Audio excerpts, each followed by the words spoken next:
Assalamualaikum warahmatullahi wabarakatuh. Saya Dinda Ayu Natasha, MPM 1711070087, mahasiswi Prodi Pendidikan Islam Anak Usia Dini, Universitas Islam Negeri Raden Intan Lampung. Akan menjelaskan makalah saya yang berjudul Pendekatan Pengembangan Spiritual Anak Usia Dini, bagian dari mata kuliah Metode Pengembangan Moral dan Spiritual Anak Usia Dini dengan dosen pengampu Ibu Gustiana MPD. Baiklah, saya akan memulai yang pertama, yaitu tentang kecerdasan spiritual, di mana adalah pusat paling mendasar di antara kecerdasan lainnya.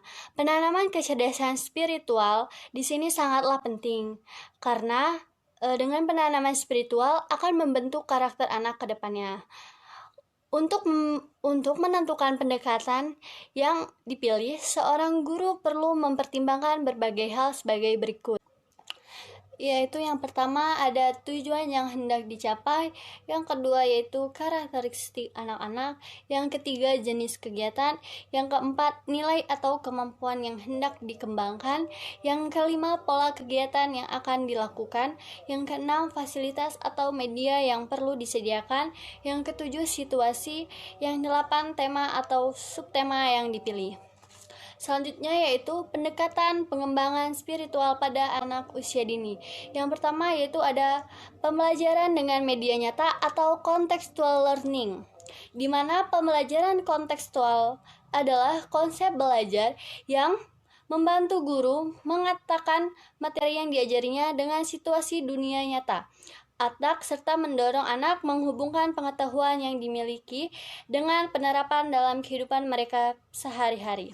Jadi maksudnya di sini anak menerapkan pembelajaran. Jadi maksudnya di sini yaitu penerapannya dalam kehidupan sehari-hari, anak mengalami suatu prosesnya. Tapi bukan hanya sekadar menghafal.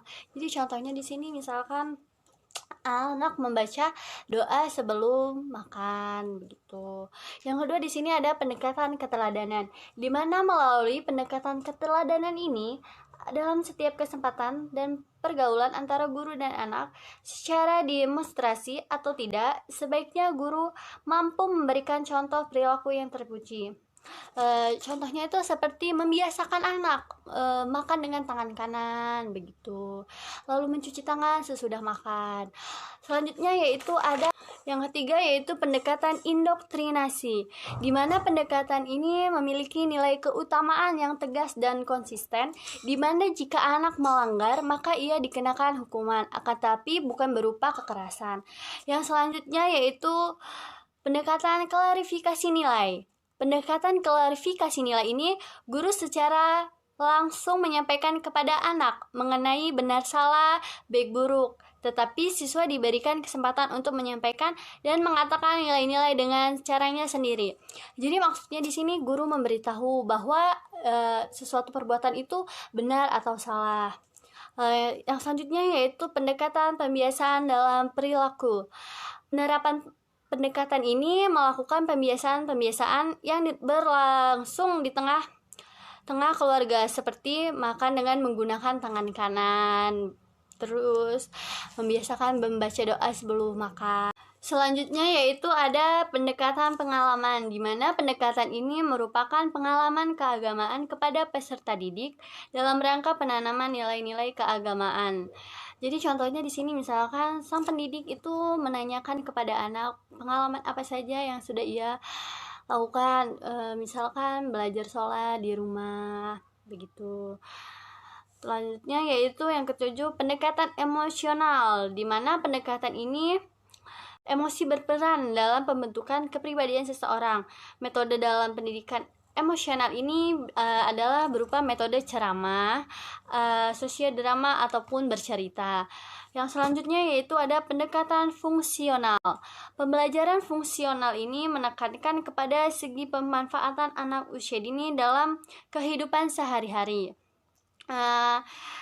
Seperti contohnya bimbingan melakukan praktek sholat di sekolah. Biasanya metode ini menggunakan latihan ataupun pemberian tugas. Selanjutnya yaitu ada metode dalam pengembangan nilai-nilai spiritual pada anak usia dini. Yang pertama yaitu ada bermain peran. Metode bermain peran adalah suatu kegiatan permainan tokoh-tokoh atau benda-benda di sekitar anak sehingga dapat diperagakan atau dipakai oleh anak untuk mengembangkan hayalan atau imajinasinya. Jadi dari bermain peran kita bisa mengembangkan spiritual anak itu dengan cara kita menentukan tema dan subtemanya yang mengandung nilai spiritual dan moralnya. Selanjutnya yaitu ada metode karya wisata di mana nilai spiritualnya anak dengan cara kita mengajak anak ke panti asuhan, ke panti jompo. Selanjutnya yaitu metode bercakap-cakap, di mana bercakap-cakap adalah kegiatan antara guru dan anak atau anak dan anak tentang satu tema tertentu untuk mengembangkan kemampuan mendengar, memahami, dan kemampuan berbicara anak. Contohnya seperti bercakap-cakap tentang keindahan laut, manfaat, dan kehidupan orang-orang di sekitar pantai yang mungkin jarang dialami anak. Selanjutnya yaitu ada metode demonstrasi, di mana demonstrasi adalah metode yang dilakukan guru dengan cara mempertunjukkan atau memperagakan suatu objek benda atau suatu proses dari suatu kejadian.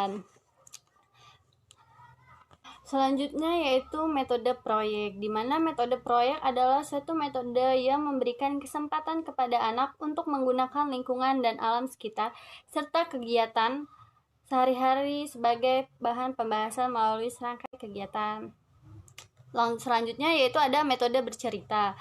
Melalui cerita, seorang guru dapat menerapkan dan menyisipkan nilai-nilai agama kepada anak-anak. Cerita yang dibawakan hendaknya berhubungan dengan dunia-dunia anak sehingga anak lebih menarik minat mereka untuk mendengarkan, mengikuti, dan menyimaknya. Selanjutnya yaitu ada metode pemberian tugas, di mana untuk mengembangkan nilai-nilai agama, seorang guru dapat memberikan tugas baik secara individual maupun kelompok. Seperti contohnya itu tugasnya menulis huruf alif ataupun huruf hijaiyah lainnya.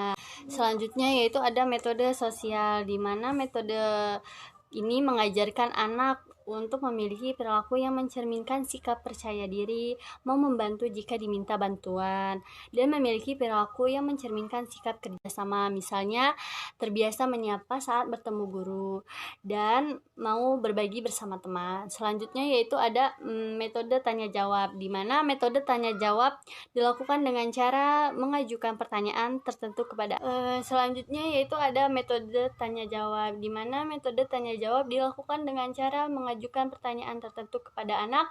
Metode ini bertujuan untuk menguji pengetahuan dan pengalaman yang telah dimiliki anak, lalu untuk memberi kesempatan anak untuk bertanya dan mendorong keberanian anak untuk mengemukakan pendapat. Selanjutnya yaitu kesimpulan. Kesimpulan dari makalah di sini yaitu adalah kecerdasan spiritual adalah kecerdasan yang paling penting, karena kecerdasan spiritual akan membentuk karakter anak ke depannya. Kecerdasan spiritual yang tumbuh sejak dini juga akan menjadi kekuatan untuk menjadikan anak yang berani karena keyakinan kepada Tuhan, optimis, dan melakukan kebajikan secara terus-menerus. Kecerdasan spiritual merupakan kecerdasan jiwa. Ia dapat membantu manusia menyembuhkan dan membangun dirinya secara utuh. Itu saja yang bisa saya sampaikan, kurang lebihnya saya mohon maaf. Kepada Allah saya mohon ampun. Wassalamualaikum warahmatullahi wabarakatuh.